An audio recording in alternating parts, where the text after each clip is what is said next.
feu dans la salle, hein, parce que il y a des gens qui sont là de corps, la foi. Je veux que tu sois là, corps, âme et esprit. Vous savez, quand on veut s'adonner à quelque chose, c'est comme ça qu'on dit souvent. Je me donne corps, âme et esprit. Je me suis engagé, corps, âme et esprit. Pourquoi? Parce que ce matin, il y a quelque chose pour toi que Dieu a réservé. Et c'est très fier de ce que tu reçois cela. Parce que Dieu a préparé ceci pour toi ce matin, afin que tu te réveilles, toi qui dors, afin que toi tu te lèves, toi qui es assis, pour avancer avec le Seigneur. Donc il y a une parole, soit de connaissance ou de sagesse, qui vient ce matin pour pouvoir te réveiller, pour pouvoir encore te parler, que tu sois te davantage, et que tu te lèves avec puissance, onction et assurance, que c'est Dieu-là, il m'a parlé. Alléluia. Bien, ce matin, comme vous voyez, le titre de ce matin, mon thème, qu'est-ce qu'il dit là? Lève-toi, va à Damas. Lève-toi et va à Damas. Que c'est merveilleux. Je crois que tu es à Damas. Amen. N'est-ce pas, c'est là? Je crois que tu sais comme Damas ici. Hein? Il suffit de croire que tu es à Damas. Tu reçois ce que Dieu a préparé pour toi. C'est la vérité. Je suis devant vous, sur la chair. Et je parle ce qui est vrai.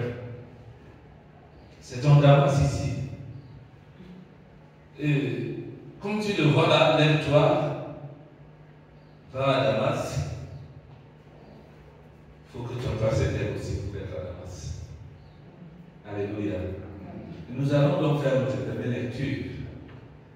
Dans un verset que nous allons continuer et nous allons faire un commentaire selon ce que Dieu a mis dans mon cœur. Et dans le livre des Actes des Apôtres, vous savez, quand on parle des Actes des Apôtres, ça veut dire que c'est que les disciples posaient comme travailler, la manière qu'ils travaillaient, ils avançaient avec l'œuvre. C'est pour ça qu'on parle des Actes des Apôtres, ça veut dire que c'est qu'ils posaient. Et alors, je disais donc, Actes des Apôtres 22, au verset 10.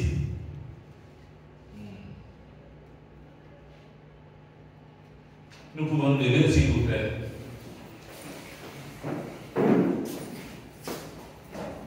Actes des Apôtres 22 au verset 10, qui nous dit: et le Seigneur me dit, lève-toi, va à Damas, et là, on te dira tout ce que tu dois faire. Parole du Seigneur, que Dieu nous bénisse. Alléluia. Ici, il dit, il parle à quelqu'un qu'il a choisi, qu'il connaissait depuis le sein de sa maman.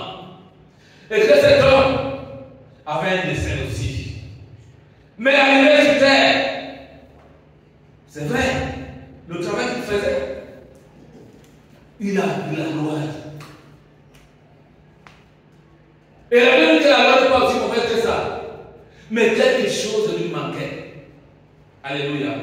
Ce qui est vrai et bon, c'est-à-dire la vérité. Lui manquait.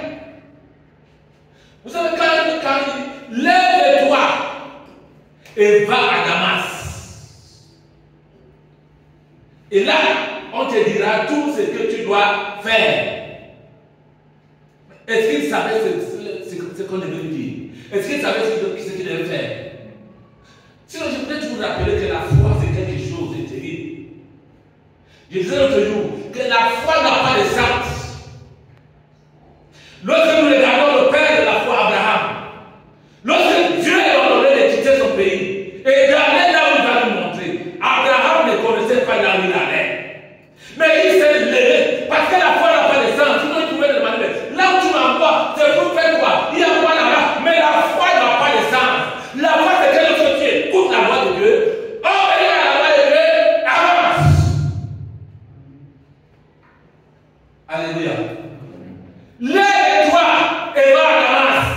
Ici, il s'adresse à quelqu'un qui prêche l'église.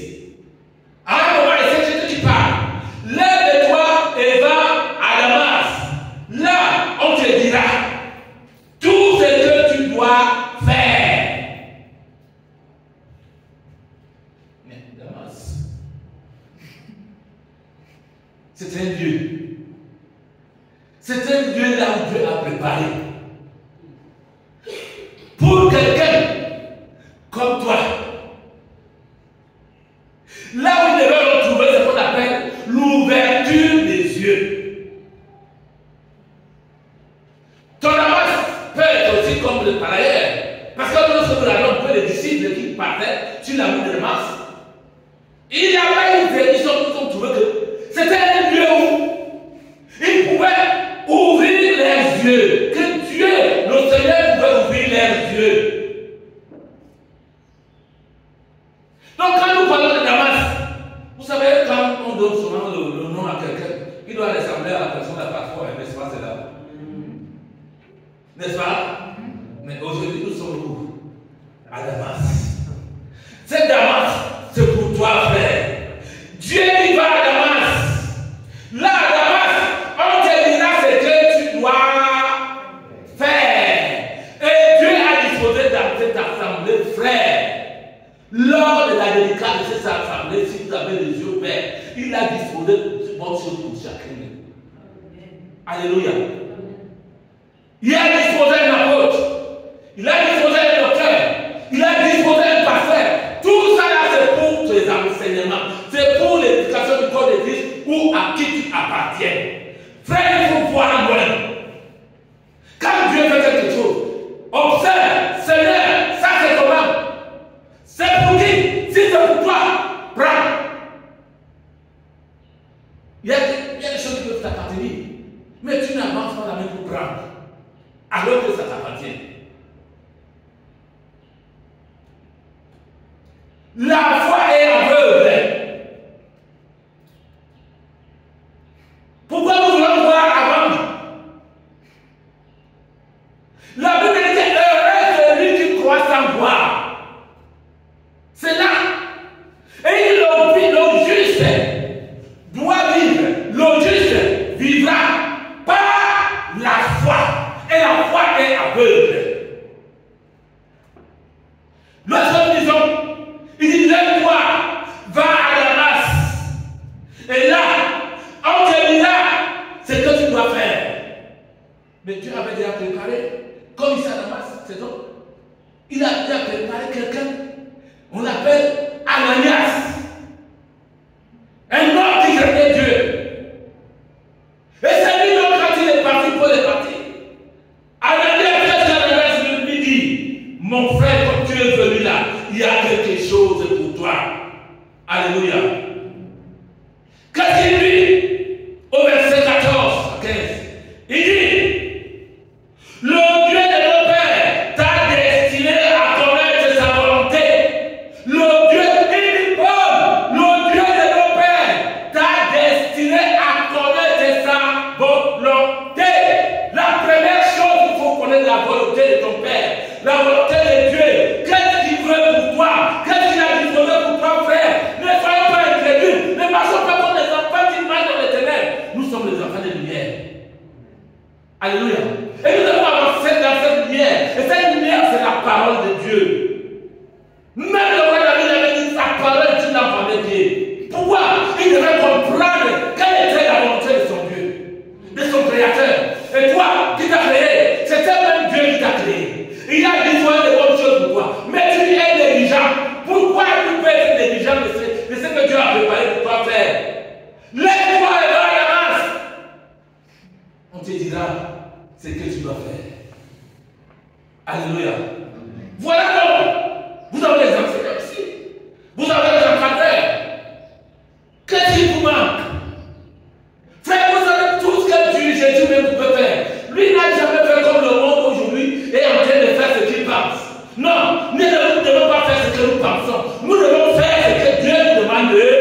Et c'est lui il est capable de mettre les paroles dans la bouche de ce dont lui il a établi, afin de vous communiquer sa voix, sa parole, pour connaître sa justice.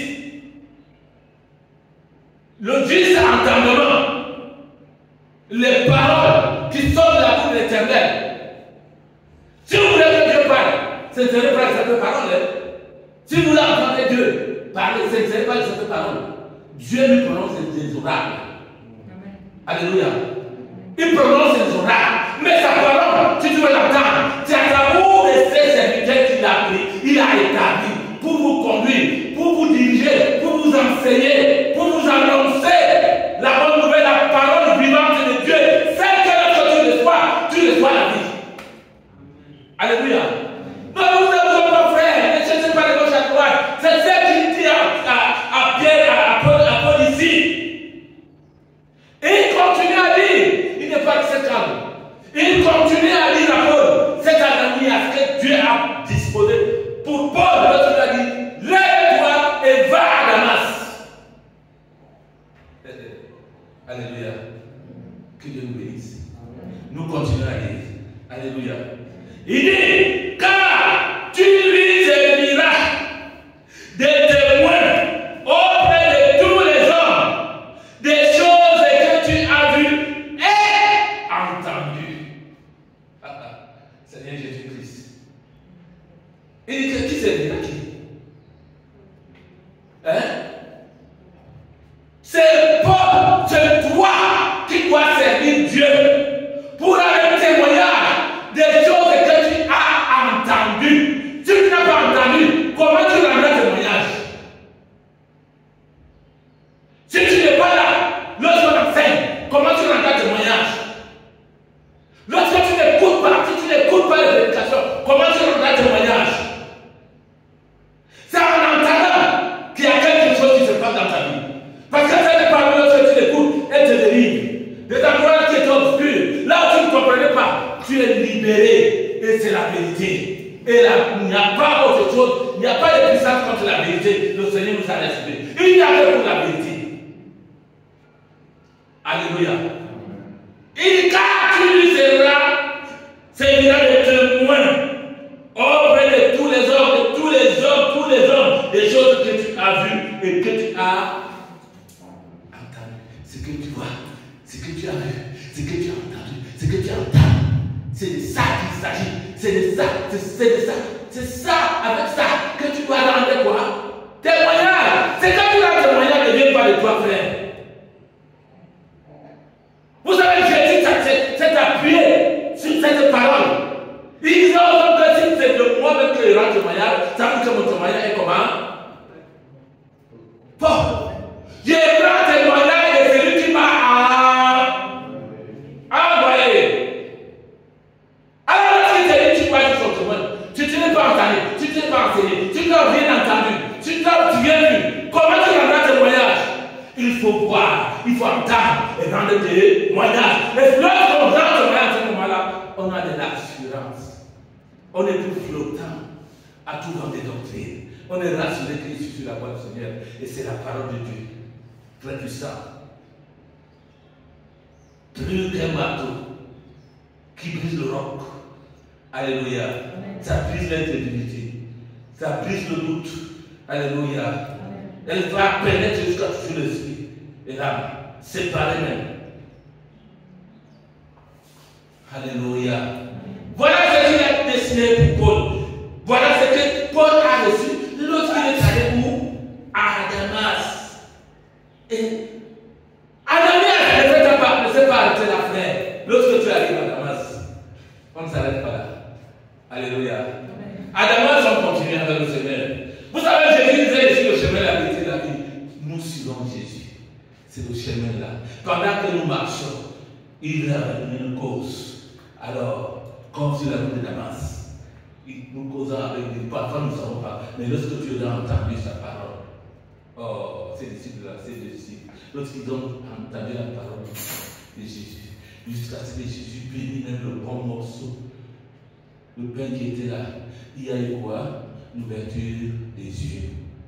Et c'est même de Paul. Qu'est-ce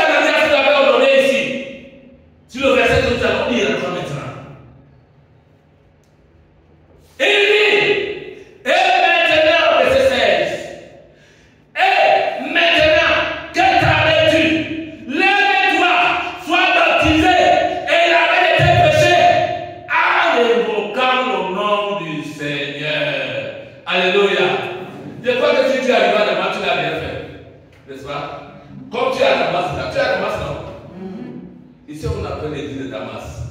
Peut-être que certains ne connaissent pas. N'est-ce pas, c'est là? Dieu le savait, c'est pour ça qu'il a donné cette Dieu, parce qu'il est sur le lit de c'est de trouver ici. Alléluia. Il savait, mais toi tu ne savais pas. Moi je ne savais pas. Mais Dieu le savait. Il a donné ce nom, il a dit l'église là-bas à Damas. Et tu es à Damas, frère. Qu'est-ce que tu as? Si tu n'es pas encore baptisé, Paul, lorsqu'il est arrivé à Damas, qu'est-ce qu'on lui a dit? On lui a dit, et maintenant, que t'arrêtes-tu? Lève-toi! Puisqu'il a commencé à se lever pour aller à Damas. Arrivé à Damas, on lui dit lève-toi. Vous savez, quand on parle de se lever, ça veut dire que c'est fait violence d'abord. De croire. Vous savez, il y a souvent certains individus qui fait asseoir les gens. Il reste assis. Il écoute la parole de Dieu. Il sait que c'est la vérité. Mais il est en dessus.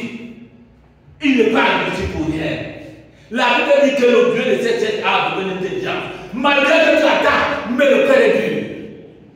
C'est pour ça que le Seigneur dit que quand sa parole sort, c'est cette parole qui frappe sur ton cœur.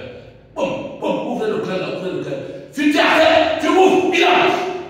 Il va manger avec toi. Alléluia. Il va manger avec toi et toi, tu vas manger avec lui. C'est la parole. La parole, c'est la nourriture. Pour ton âme, pour ton esprit. Tout ce que tu reçois, ça t'aide à regarder. Alors il dit, lève-toi. Quand tu sois baptisé pour que tes péchés se soient comment? Parce que Paul avait bien trop frappé. C'est lui qui a persécuté, tu es même. Il a participé à la conversion d'Étienne. Et il dit lui-même, quand c'est reparti, il dit lui-même, il portait même les gens qui lapidaient Étienne.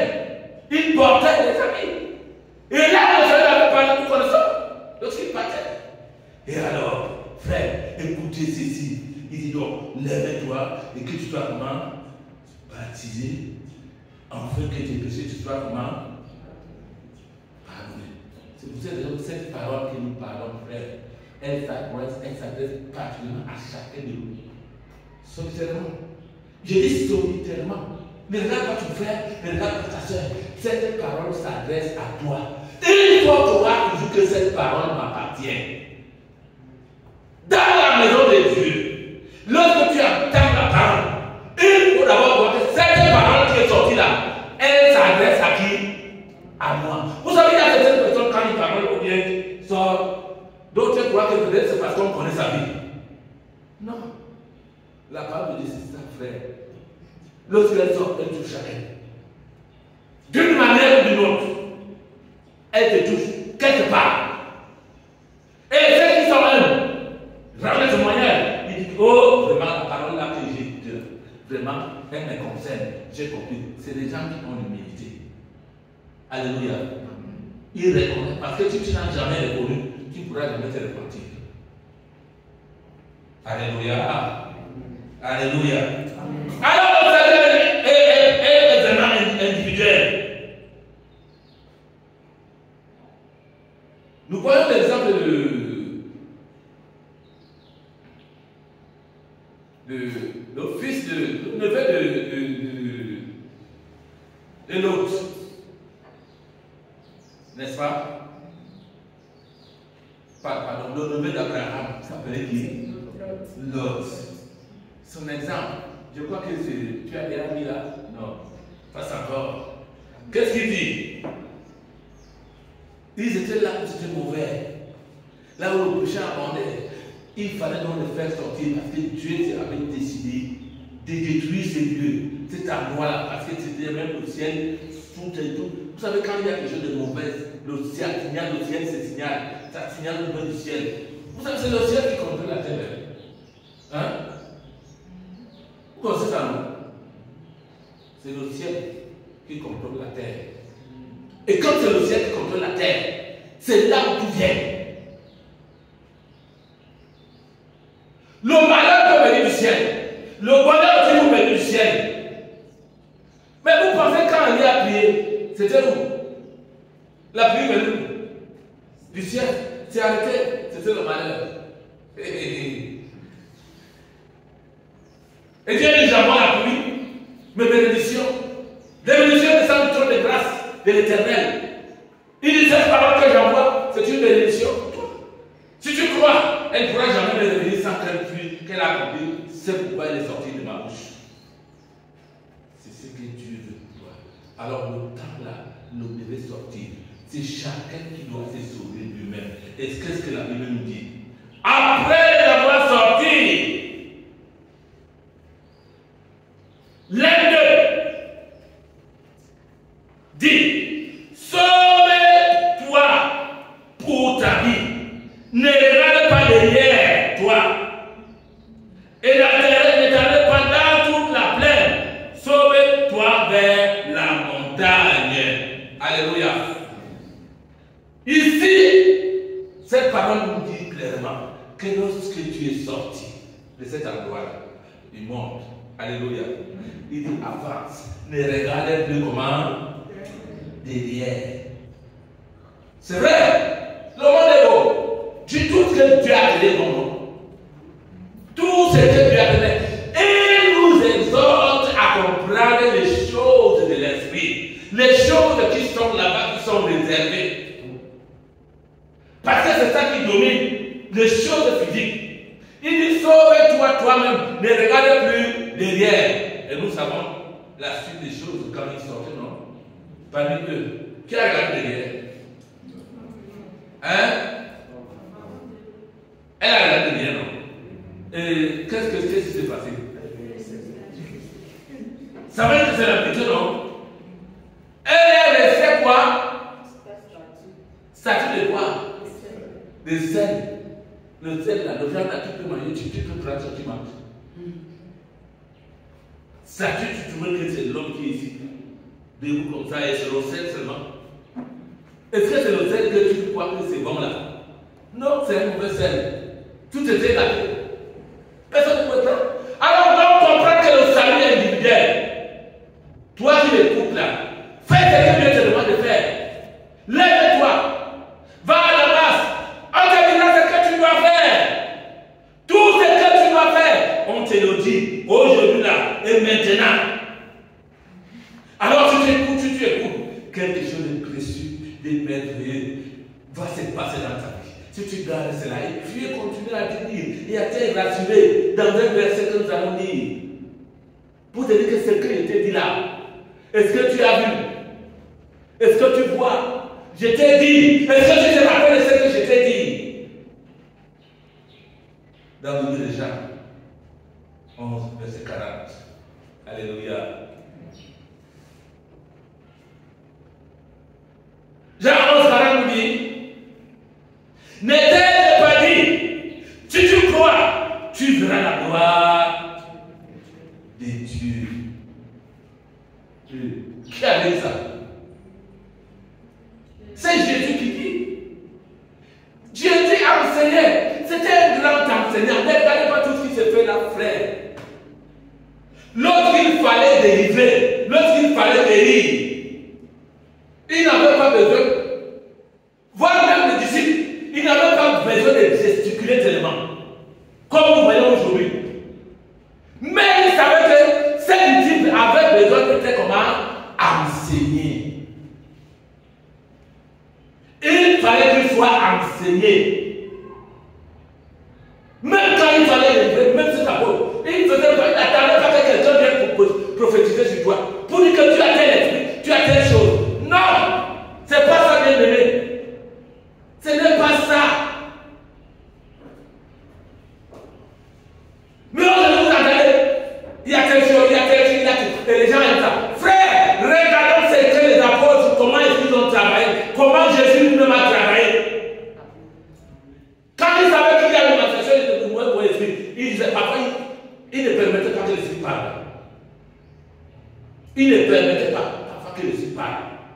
Mais avec moi, pour prouver, pour comprendre que c'est tel là, il dit, comment t'appelles-tu? Il m'appelle Légion. N'est-ce pas? Légion, ce n'est pas le nom d'un esprit. Légion, ça veut dire qu'il y a plusieurs esprits. Il ne demande qui est du mort. Il n'avait pas de ça. Oui, il ne venait pas pour dire que telle personne. Vous savez, aujourd'hui, beaucoup de gens font de la confusion. Dans les maisons, dans les familles.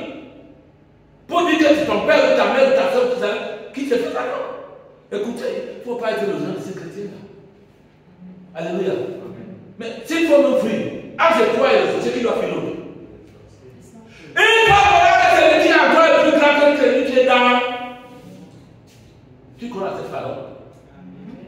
Alors, pourquoi? Si on te dit que ta mère est devenue sorcière, tu l'as volé. Ce n'est pas le mensonge. Elle t'a appelé à s'occuper de toi.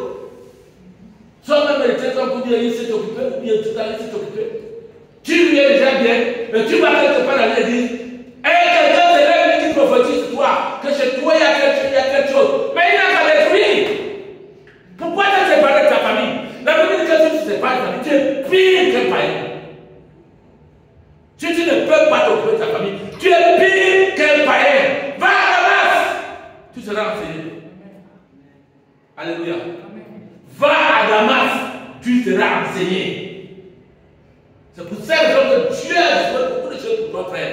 Va à Damas, attends-toi, quand tu sois enseigné, tu vas d'abord te chercher quoi? Tu sais qui? Pour faire quoi? Où? Tu veux voyager? Tu vas pour voyager, il faut d'abord suivre ce que les gens font là. Moi, depuis que j'ai cru et que je suis chrétien, il y a beaucoup d'enfants qui ont voyagé, mais je n'ai pas prêché aux gens de dire que si tu veux voyager, les gens courent pour aller dire je vais voyager comme ça, quand je vais là-bas, c'est là-bas que je vais voyager. Non, frère! Va à Damas!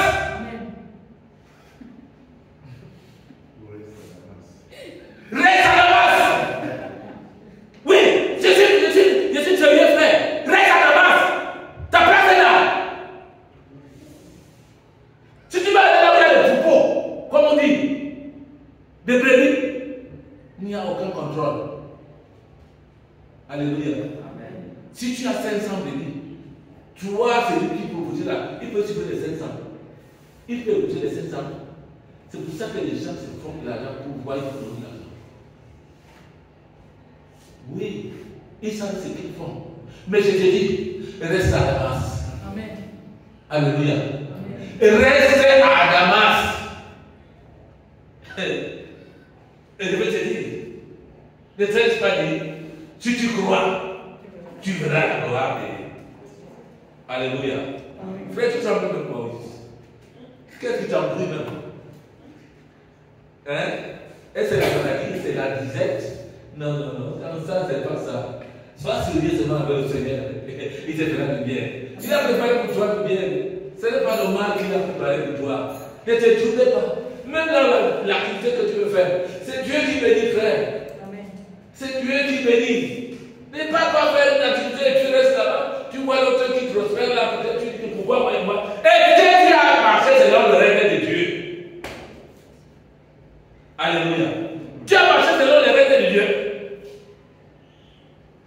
Quand tu n'as pas marché selon les règles de Dieu, le diable a la même misère sur toi parce que tu es sorti hors de la parole. La Bible dit que c'est lui qui renverse la muraille. C'est la mort par elle. C'est pas tu es sorti hors de la parole de Dieu, frère. Et tu te laisses brimer par un petit type que tu as le pouvoir de le chasser. Le pouvoir est fini parce que tu es sorti, tu as renversé la muraille. Tu es sorti de la voie de Dieu. Ne sors plus. Reste dans la voie de Dieu. Le cercle là où ta parole t'environne. Tu es accepté par la parole. Reste à la marche. Ta place est là.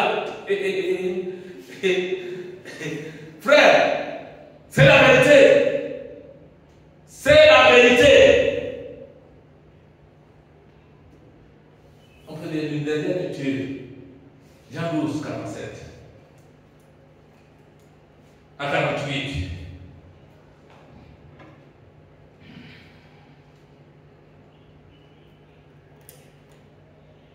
Jean 12,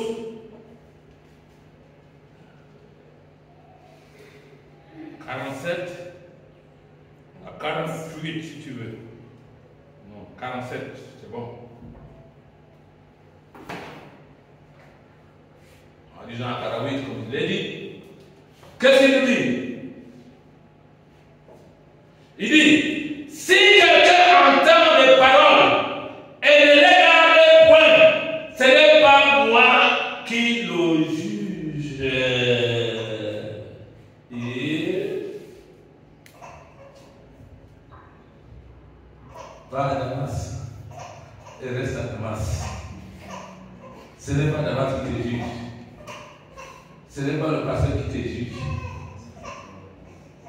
Si tu as entendu la parole, si quelqu'un entend mes paroles et ne les garde point, ce n'est pas moi qui le juge, mais le Seigneur dit que ce n'est pas lui qui te juge. Regardez-moi ici. Ne regardez pas le travail, c'est moi qui choisis cette personne pour te parler, pour expliquer. Alléluia. Qu'est-ce que le Seigneur dit ici?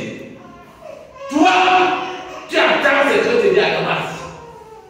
Alors quand tu attends, et si tu ne regardes pas les paroles que tu attends à Damas, il dit que lui, ce n'est pas lui qui te juge. Jésus fait haut. Il dit non. Pourquoi?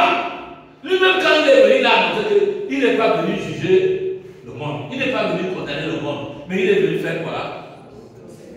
Il est venu faire quoi? Sauver. C'est pour ça qu'il vit ici. Parce que Dieu se trouve dans sa parole. Vous ne pouvez pas l'attraper là-dedans. Lui-même dit maintenant que ce n'est pas lui. Ce n'est pas moi qui le juge. Car je suis venu non pour juger le monde, mais pour sauver le monde. Et le verset 40 dit, celui qui me rejette et qui ne reçoit pas mes paroles à son juge. Hein? C'est pas ça. C'est lui qui me rejette et qui ne reçoit pas mes quoi? Mes paroles, non. Il a qui? Il a son juge. Ce n'est pas lui qui te juge. Alléluia. Parce que tu vas dire, Seigneur, pardonne-moi. Encore lui, c'est sa parole. Parce qu'il est la parole lui-même. Là, tu t'adresses à la parole elle-même. Qui est Jésus? Celle qui est venue. Mais celle que tu entends là, et entends le coup, si tu ne reçois pas, si tu rejettes, si tu ne reçois pas sa parole, ce n'est pas lui. Tu as ton juge. Il dit le juge c'est qui? Et le juge c'est qui alors? Ton juge c'est qui? Chacun a son juge. Et il continue à dire notre ici. La parole que j'ai annoncée, c'est elle qui le jugera au dernier jour. Ah, non frère, ce n'est pas le pasteur qui te juge. Ce n'est pas l'ancien qui te juge. Ce n'est pas ton frère qui te juge. Ce n'est non plus l'homme Jésus qui te juge. Mais c'est la parole que tu as rejetée. Alléluia. Va à Damas. On te dira ce que tu dois faire. Aujourd'hui, tu es à Damas. Tu as dit ce que tu dois faire. Ce n'est pas seulement pour bien que tu es là, mais il y a un but avec toi. Et Dieu a bien voulu pour que cela s'accomplisse. Alors, reste à Damas. Cesse de vagabonder, le vagabondage spirituel. Alléluia. Assois-toi là où Dieu t'a donné ta place. Si tu fuis, tu as fui, tu as rejeté là où Dieu a préparé pour toi. Alors, ce matin, que Dieu te bénisse. Amen. Amen.